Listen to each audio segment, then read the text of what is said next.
Alam mo na naman yung pabo mo, Drew.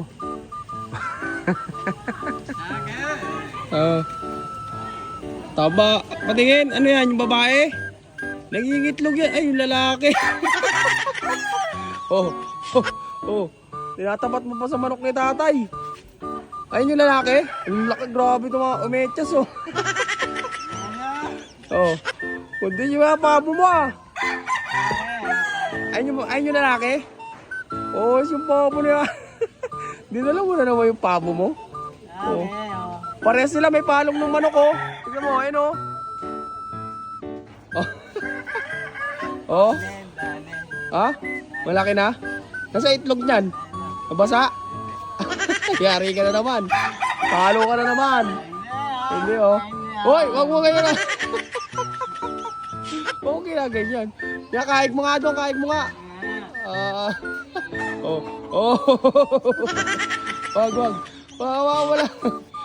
Ah, kumain na yan, buddy? Kumain na? Ano pagkain yan? Kanin? Oh, manok. Kanin? Grabe, oh. Dali natin sa bungan dyan. Gusto mo? Hanapan natin kamats. Buddy. Joe. Hanapan natin kamats yan. Sa bungan. Grabe, yung laki talaga eh. Yung laki talaga eh, no? Pwede na yan, Drew. Tinola. Bakit? Bilan natin sa hog. Ang laki, oh. Grabe, dinala na naman yung pabo niya. Grabe. Dito, lalaba kaya dito yan? Kay Manchoco? Ha? Wag. Yari ka na naman papa mo. Nilabas mo na naman yung pabo mo. Oh. Tignan mo mga idol. Tignan mo yung alaga niya. Oh, ang laki na mo. Oh. Yan yung boss Andrew. Yan. Tamang labas ng mga alaga niya tuwing umaga. Kita nyo no? Nakita nyo yung palong ng manok ni tatay eh. Oh. Parehas ah. Drew.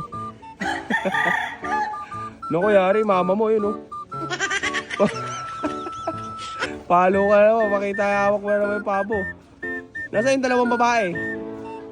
Ng itlog? Kaso nabasa ah. Nabasa daw. Ayo. Ang lakas mo talaga, Drew.